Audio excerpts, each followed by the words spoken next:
संकेत कैलन। कोनो दुल्हन अपने दुल्हा से को बात कही। का कहे? पटना से है, पटना से बैदा बोलाई दा, नजर आ गई दहिया।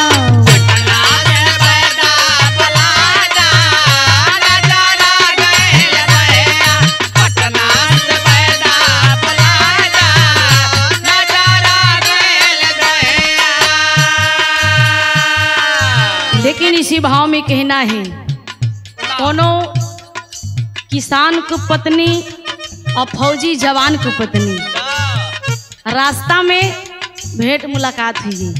अब बड़ा दिन बाद बचपन की सहेली रही और आज जब शादी ब्याह हुई भैया, जब रास्ता में भेंट मुलाकात हुई तो जवान को पत्नी जवन रही और नीचे से ऊपर से लेके सोना चांदी पहने रही, मार झुमका उमका इसे हिलत रहा। किसान को पत्नी एकदम सादा उदम रही एकदम। किसान को पत्नी खेती में करे वाली काम धाम, वो बेचारी अपन खेती बाड़ी से काम काज करके लौटी रही, अपन माटी कीचा लगाई के। अरे जवान को पत्नी देखते मान कहीं कैसे हो दीदी, कहीं पहचानत हूँ किसान को पत्नी के। अरे तो के ना पहचानी हो, अरे तू तो बड़े एकदम रंग झार ओर के चलत हो। लेकिन उस समय किसान को पत्नी जवान को पत्नी से हाल चाल पूछे लगा, तो जवान को पत्नी बड़ा कटा के बोली, कहन जानू हमार सैया फौजी जवान है, हमके बड़ा नाज है। अरे उनके बात सुनते मान किसान को मेहरारू कहे, अगर तोहके अपने बलबुआ पे नाज बा, हमहू के हमारे सैया पे नाज बा। तोहे एक बात कहे का,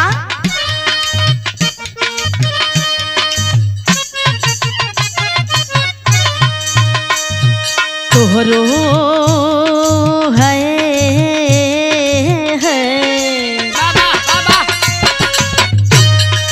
तोहरो बलम का पतान हो, तोहरो बलम का पतान हो, सखी हमरो किसान हो।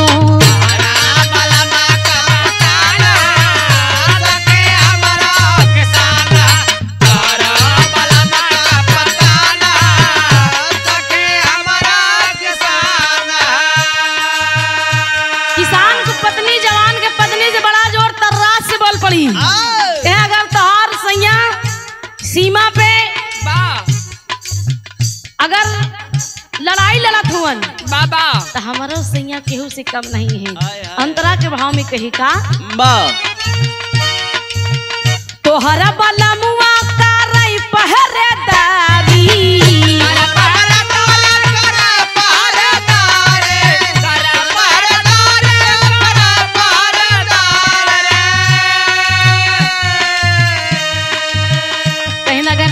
बलमुआ तोहार सैया पहरेदारी करत ही, सीमा पे एकदम तैनात हैं, तो हमार सैया केहू से कम नहीं है। तोहरा बलमुआ करई पहरेदारी, हमारा बलमुआ करई खेती बारी, हमारा बलमुआ करई खेती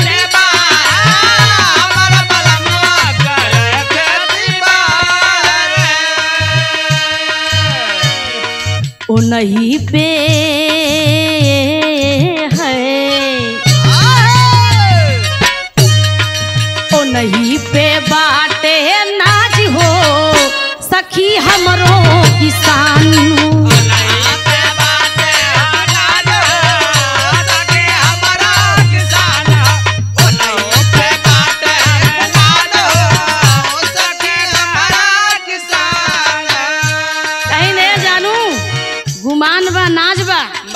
अगर तोहका अपने मन से बड़ा एकदम घमंड बा, तो हमारो के हमहू के घमंड बा। जानू अगर तोहार पहरेदारी करत ही तो हमार सैया सुबेरे से लेके संझा तक दोपहर तक खेती बाड़ी करत ही, हल चलावथिन, फरुआ चलावथिन, चरी काटथिन। खेत में अनाज जो निकलता है, गेहूं हो, चावल हो, कोई भी अन्न हो, मेहनत करते हैं। दूसरे लाइन में क्या कहे,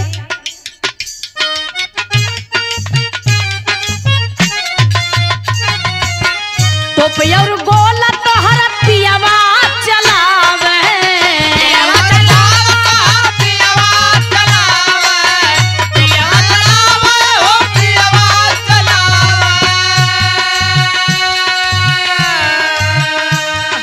किसान को पत्नी बड़ा समझदार, वो कहन अगर तोहार सैया तोप और गोला चलावथिन, मानत ही कि वो बेचारू हरे के अपन जान दांव पे लगाई के हाँ अपने चैन सुख नींद खोई देती। अगर वो सवेरे रात की ड्यूटी कर रही थी तो हम सब रात में सोई थी, आराम से नींद मारी थी। तो पैर गोला तोहर पियावा चलावे, हमारा पियावा खेतवा में ट्रैक्टर चलावे,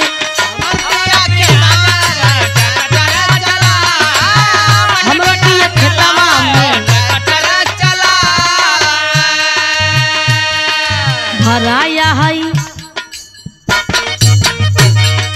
भराया है घर में भंडार हो, सखी हमरो किसान हो।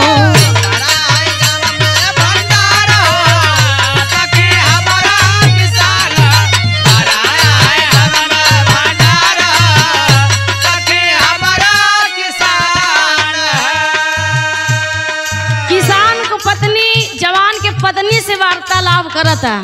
अरे जवान का पत्नी एकदम बुल्ला झारे हैं, एकदम मार हिया हिया के पूरा 2-2, 3-3 दर्जन सोने का कड़ा, अब बढ़िया से चांदी का पायल, कमर करधन सब एकदम लहाए हैं कि अब प्रधान किसान को पत्नी देख के जरावत है, देख के जरावत है। तो वही किसान को पत्नी बोल पड़ी, का बोले से,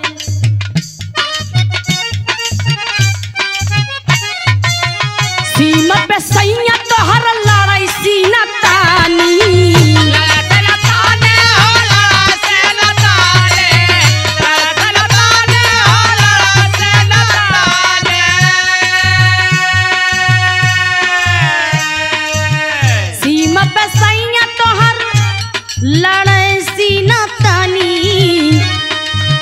हमर पिया गहुआ में करे पारधानी, हमर पिया गहुआ में करे पारधानी, हमर पिया गहुआ में करे पारधानी।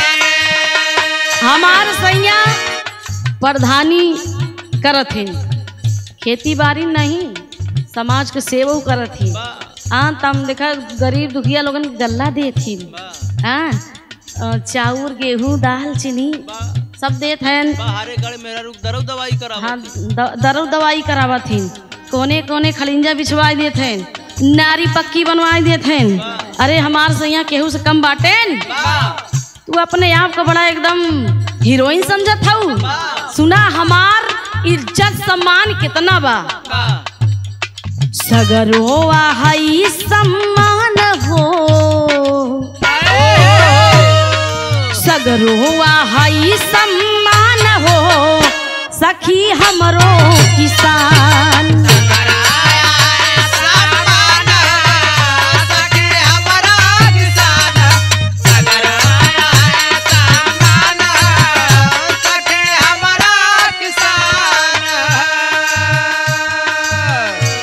लास्ट लाइन में एक बात कहती है, क्या,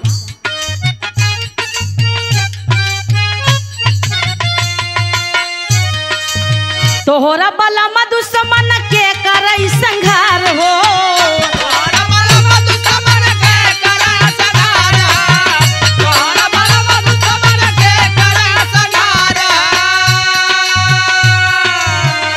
तोहरा बला दुश्मन के कर संघार हो, हमारा बलमुआ पालाई परिवार हो, हमारा बलमुआ